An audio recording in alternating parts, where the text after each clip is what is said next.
Assalamualaikum warahmatullahi wabarakatuh. Di video kali ini saya akan membahas tentang ICT sebagai media pembelajaran yang relevan.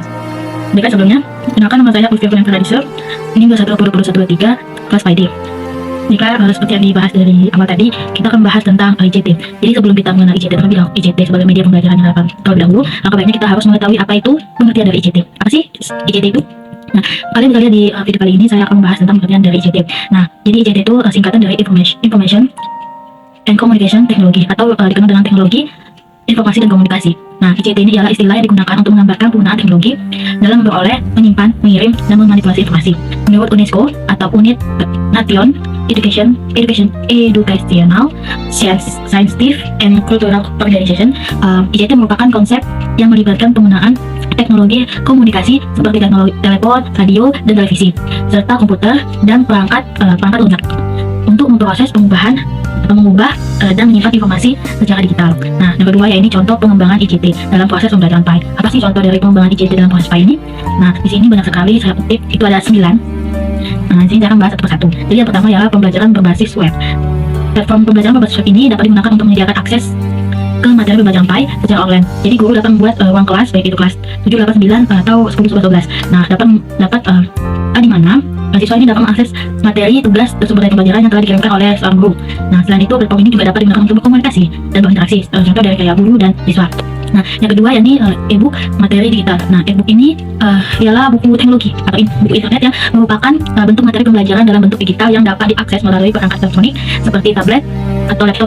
Guru dapat menggunakan e-book PAI ini yang berisi teks, gambar, audio, dan video yang relevan dengan motif pembelajaran. Selain itu, juga dapat menyediakan materi pembelajaran dan format digital secara artikel, video, atau audio yang dapat diakses oleh siswa. Nah, selanjutnya yang ketiga yaitu penggunaan perangkat lunak pembelajaran. Seperti perangkat lunak lainnya, perangkat lunak ini adalah perangkat lunak ini contohnya itu presentasi multimedia, perangkat lunak pembelajaran interaktif, atau perangkat lunak manajemen pembelajaran. Ini dapat membantu menyajikan materi PAI yang baik dengan cara yang menarik dan interaktif. Selanjutnya yaitu video pembelajaran. Nah, pembuatan dan penggunaan video pembelajaran ini dapat menjadikan cara efektif untuk menyajikan materi PAI. Guru dapat merekam video pembelajaran yang menjelaskan konsep-konsep agama, ceramah, atau demokrasi, praktik keagamaan. Video tersebut dapat diunggah ke platform pembelajaran atau dibagikan kepada siswa untuk ditonton secara mandiri. Yang kelima yaitu aplikasi mobile. Nah, aplikasi ini khususnya untuk pembelajaran PAI dapat membantu siswa untuk mengakses materi pembelajaran PAI secara praktis melalui perangkat seluler mereka. Aplikasi dapat berisi materi pembelajaran interaktif, latihan soal, kamus agama, atau fitur lainnya yang mendukung pembelajaran PAI. Nah, yang keenam yaitu VR dan AR atau virtual reality dan augmented reality.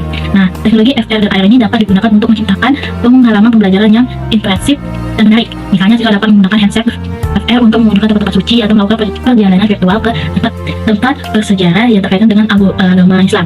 Hal ini dapat membantu memperkaya pengalaman pembelajaran dan memvisualisasikan konsep-konsep agama secara lebih baik. Nah, yang ketujuh yaitu pembelajaran berbasis multimedia. Pembelajaran berbasis multimedia ini dapat membantu dalam pembelajaran PAI dengan menyediakan berbagai sumber daya pembelajaran yang interaktif seperti audio, video, gambar, dan animasi. Ini dapat membantu siswa memahami konsep-konsep PAI dengan lebih jelas dan menarik. Contohnya pembelajaran menggunakan video pembelajaran tentang sejarah, keberadaban, Masjidil Haram, atau presentasi multimedia tentang tata cara sholat. Nah, selanjutnya yakni pembelajaran berbasis learning. Nah, berbasis learning banyak sekali ditemukan di perkuliahan. Kalau misalnya kayak classroom itu ada di SMP dan SMA, namun di berbasis learning ini banyak sekali digunakan pada mahasiswa. Nah, pengembangan learning atau pembelajaran elektronik ini dapat membantu siswa mengakses materi pembelajaran PAI dari mana saja dan kapan saja. Melalui internet, siswa dapat mengakses modul pembelajaran yang sudah disiapkan oleh guru, melakukan tes, diskusi, dan kolaborasi dengan siswa lain dari berbagai tempat. Contohnya platform pembelajaran elektronik atau lainnya Moodle, Edmodo, Sosiologi, Google Classroom, atau platform learning khusus PAI. Nah, kembali tadi bahwasannya ini pembelajaran learning banyak sekali gitu kan, pembelajaran elektronik. Namun learning ini saya ketahui hanya dapat digunakan atau digunakan itu setiap mahasiswa saja. Sedangkan untuk siswa-siswi untuk SMA, SMP itu menggunakan Sosiologi dan Google Classroom. Nah, 9, aplikasi pembelajaran mobile. Nah, pengembangan aplikasi pembelajaran mobile ini dapat memfasilitasi pembelajaran PAI dengan cara yang lebih personal dan interaktif. Aplikasi seperti Quran, doa harian, atau aplikasi pembelajaran PAI seperti Silang Agama Islami dan membantu siswa memahami dan mempraktikkan ajaran agama Islam dengan lebih mudah melalui ponsel pintar atau tablet. Nah, selanjutnya yakni cara ICT dapat berhubungan dengan proses pembelajaran PAI. Bagaimana sih cara agar ICT dapat terhubung dengan pembelajaran PAI? Ini banyak sekali, ada 5 cara Nah, yang pertama tuh akses ke sumber daya pembelajaran. Nah, mungkin JT ini memungkinkan guru dan siswa untuk mengakses sumber daya pembelajaran beragama secara online. Mereka dapat menggunakan internet untuk mencari materi, buku, elektronik, video, audio, dan sumber daya digital yang lainnya yang relevan dengan pembelajaran PAI. Hal ini dapat membantu meningkatkan aksesibilitas dan ketersediaan materi pembelajaran yang lebih luas.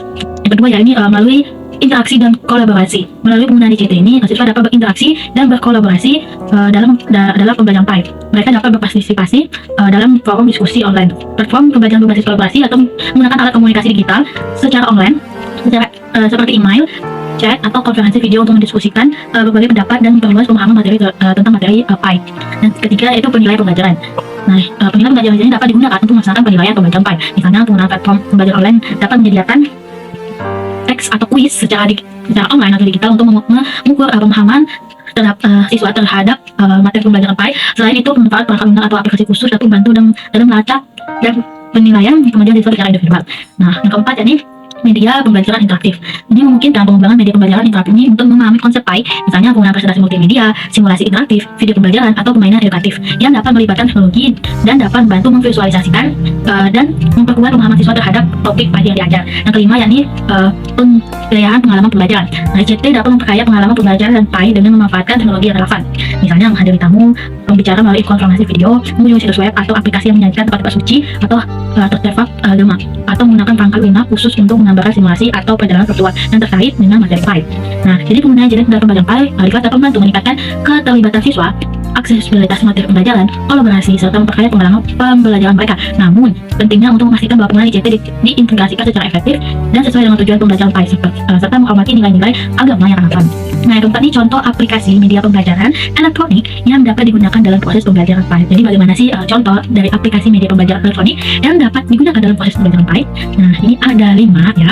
Pertama, itu contohnya aplikasi mobile. Banyak sekali kan, ini aplikasi mobile. Aplikasi ini dikembangkan khusus untuk pembelajaran PAI, dapat memberikan akses mudah ke konten dan materi pembelajaran. Aplikasi ini dapat berisi teks, gambar, audio, atau video yang menjelaskan konsep-konsep agama, hukum Islam, etika, dan praktik ibadah. Selain itu, aplikasi ini dapat menyediakan latihan interaktif, kuis, dan evaluasi untuk menguji pemahaman para siswa-siswi kita. Nah, yang kedua, sama seperti yang tadi, yaitu e-book. Nah, namun di sini ialah e-book interaktif. Nah, e-book interaktif ini ialah bentuk digital dari buku teks PAI. E-book ini dapat memuat konten multimedia yang seperti gambar, audio, video, dan mencari kata animasi untuk memperjelas konsep-konsep yang diajarkan. Siswa dapat membaca, mencari kata kunci, membaca catatan, dan mengakses tautan yang relevan dengan mudah. E-book interaktif ini juga dapat menyediakan fitur penanda halaman dan pengaturan tampilan untuk memungkinkan siswa untuk menyesuaikan pengalaman mereka membaca mereka. Nah, ketiga itu video pembelajaran. Video pembelajaran dapat menjadi alat yang efektif dalam pembelajaran PAI. Video ini berisi ceramah, demokrasi, praktek ibadah, diskusi kelompok, atau presentasi animasi yang menggambarkan konsep-konsep keagamaan. Siswa dapat menonton video ini secara mandiri atau sebagai bagian dari pembelajaran kelas. Fitur pemutaran mundur dan pilihan table juga dapat meningkatkan pemahaman siswa terhadap materi yang disampaikan. Yang keempat, modul interaktif. Modul ini merupakan aplikasi berbasis web atau komputer yang dirancang untuk membantu siswa memahami konsep-konsep pembelajaran agama Islam, pendidikan agama Islam dengan cara yang interaktif dan menarik. Modul ini biasanya menggabungkan elemen multimedia seperti gambar, audio, video, simulasi untuk memfasilitasi pembelajaran yang lebih mendalam. Siswa dapat mengklik, mengeksplorasi, dan berinteraksi dengan konten yang ada dalam modul tersebut. Nah, yang terakhir ini platform Elni. Platform Elni ini menyediakan ruangan virtual di mana guru dapat mengunggah materi, tugas, dan sumber daya lainnya untuk siswa dalam konteks pembelajaran pendidikan agama Islam. Nah, platform ini juga dapat digunakan untuk menyediakan diskusi online, forum, dan ruang kelas virtual di mana siswa dapat berinteraksi dengan guru dan sesama siswa. Nah, platform ini dapat mencakup fitur penilaian online untuk menguji pemahaman siswa. Untungnya penggunaan aplikasi media pembelajaran ini ialah termasuk akses mudah terhadap materi, fleksibilitas, waktu, dan tempat interaktivitas, dan variasi media yang dapat meningkatkan keterlibatan siswa. Sekian dari saya. Terima kasih. Mohon maaf apabila ada kata-kata yang kurang jelas. Mohon maaf. Wassalamualaikum warahmatullahi wabarakatuh.